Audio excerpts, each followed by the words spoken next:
Hi friends, বকেয়া ডিএর last update এই ভিডিওতে আমরা আলোচনা করব। আজ 11ই মার্চ 2026। এই মুহূর্তে বকেয়া ডিএর একদম লেটেস্ট যে আপডেট সেটাই কিন্তু আমরা এই ভিডিওতে আলোচনা করব। সরকারের আইনি চাল ও কর্মচারীদের পাল্টা প্রস্তুতি চলছে এই ডিএর বিষয়ে আপনারা দেখতেই পাচ্ছেন। সরকার ইতিমধ্যে রিভিউ পিটিশন করা হয়ে গেছে তাদেরকে, এবং একটা মডিফিকেশান অ্যাপ্লিকেশানও করেছে, যাতে এই যে বিষয়টা সেটা যতটা সম্ভব বিলম্ব করা যায় এই ডিএর বিষয়টা। আরও একটা গুরুত্বপূর্ণ বিষয় রয়েছে যে এই যে ডিএ কারা কারা পাচ্ছেন, এই ডিএ প্রাপ্তির যে বিষয়টা, বকেয়া ডিএ যেটা, সেটা কারা কারা পাবেন, এর মধ্যে কারা কারা থাকছেন। এর মধ্যে কিন্তু একটা খবর আপনারা পেয়েছেন ইতিমধ্যেই, যে শিক্ষকরা এবং শিক্ষাকর্মী, পৌরসভা, পঞ্চায়েত, এই এই ধরনের জায়গাতে যে সমস্ত কর্মরত কর্মচারী বা অবসরপ্রাপ্ত কর্মচারী, তো তাদের ক্ষেত্রে কি ডিএটা তাদেরকে দেওয়া হবে না, এই নিয়েও কিন্তু প্রশ্ন উঠেছে। এবং এই বিষয় নিয়ে ভবিষ্যতে কি কি পদক্ষেপ গ্রহণ করছে কর্মচারী সংগঠনগুলো, বিস্তারিত এই ভিডিওতে আমরা জানব।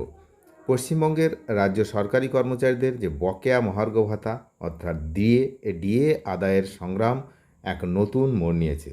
দীর্ঘ প্রায় 1100 দিন ধরে চলছে কিন্তু কলকাতার রাজপথে একটি আন্দোলন। আপনারা জানেন এই আন্দোলনের কেন্দ্রবিন্দু এখন সুপ্রিম কোর্ট। কর্মচারীদের অধিকার আদায়ের এই লড়াই নিছকই আর্থিক দাবি কিন্তু নয়, বরং দীর্ঘদিনের বঞ্চনার বিরুদ্ধে এক সম্মিলিত প্রতিবাদ। আগামী 13 তারিখ রাজ্য জুড়ে ডাকা সর্বাত্মক যে ধর্মঘট, সেই প্রতিবাদেরই কিন্তু এক জ্বলন্ত রূপ হতে চলেছে। রাজ্য সরকার সুপ্রিম কোর্টে 215 পাতার একটি মডিফিকেশান অ্যাপ্লিকেশান দাখিল করেছে। অভিযোগ, এর মূল উদ্দেশ্য হলো কোটি কোটি টাকা খরচ করে আইনি জটিলতা সৃষ্টি করা, সময় কাটানো এবং আসন্ন নির্বাচন পার করে দেওয়া। তবে সংগ্রামী যৌথ মঞ্চ এই বিষয়ে করা আইনি পদক্ষেপ নিতে চলেছে। সুপ্রিম কোর্টের স্বনামধন্য আইনজীবী গোপাল সুব্রমণিয়ামের সঙ্গে দ্রুত কিন্তু বৈঠকে বসছে মঞ্চের প্রতিনিধিরা। তো পাশাপাশি সুদীপ্ত দাশগুপ্ত, বিক্রম বন্দ্যোপাধ্যায় এবং সিদ্ধার্থ বন্দ্যোপাধ্যায়দের মতো বিশিষ্ট আইনজীবীরা কিন্তু সরকারের এই মডিফিকেশান আবেদনের বিরোধিতায় আইনি রূপরেখা প্রস্তুত করছেন। তো মঞ্চের আহ্বায়ক ভাস্কর ঘোষ তিনি স্পষ্ট করেছেন যে সুপ্রিম কোর্টের মূল রায় পশ্চিমবঙ্গের রাজ্যের কর্মচারী যারা রয়েছেন, অর্থাৎ employees of the states of West Bengal, কথাটি কিন্তু স্পষ্টভাবে উল্লেখ রয়েছে। এর অর্থ হলো শুধুমাত্র নির্দিষ্ট কিছু দপ্তরের কর্মী নন, বরং স্কুল শিক্ষক, অশিক্ষক কর্মচারী, পঞ্চায়েত ও পৌরসভা কর্মী থেকে শুরু করে বিভিন্ন বোর্ড এবং কর্পোরেশনের কর্মীরাও এই বকেয়া ডিএ পাওয়ার যোগ্য। 2009 সালের রোপা নিয়ম অনুযায়ী এই অধিকার স্বীকৃত। ভাস্কর ঘোষের দাবি, সরকার তথ্য গোপন করে কর্মচারীদের মধ্যে বিভেদ ও আতঙ্ক তৈরির চেষ্টা করছে।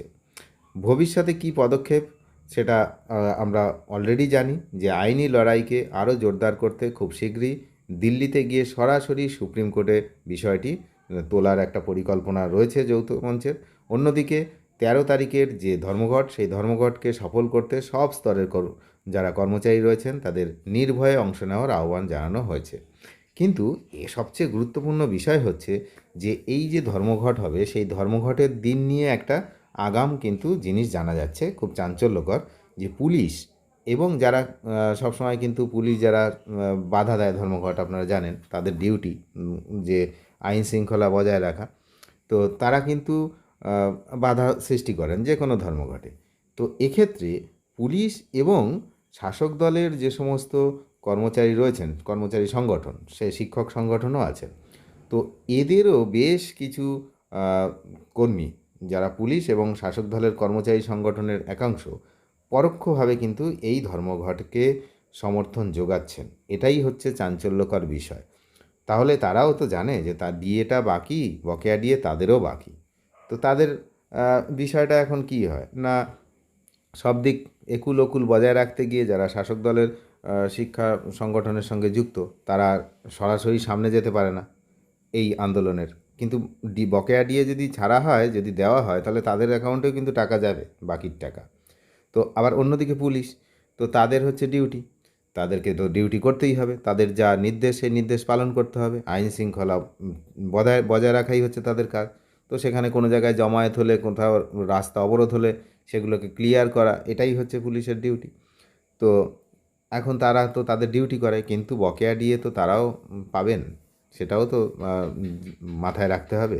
সুতরাং সব মিলিয়ে বিষয়টা একটা অন্যরকম পরিস্থিতির সৃষ্টি হচ্ছে, যে যারা এতদিন শুধু বাধাই দিয়ে আসতেন, এখন তারাও হচ্ছে কিছুটা হলেও, কিছু সংখ্যক হচ্ছে পরোক্ষভাবে সহযোগিতা করবেন, এমনটাই জানা যাচ্ছে। এখন সেই দিন বোঝা যাবে, ধর্মঘটের দিন, যে কী হচ্ছে।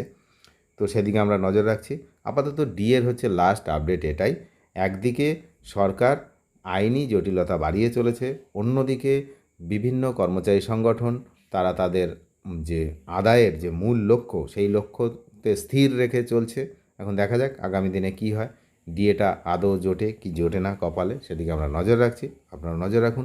চ্যানেলে যারা নতুন তারা নিয়মিত আপডেট পেতে অবশ্যই চ্যানেলটিকে সাবস্ক্রাইব করে সঙ্গে থাকবেন। ধন্যবাদ।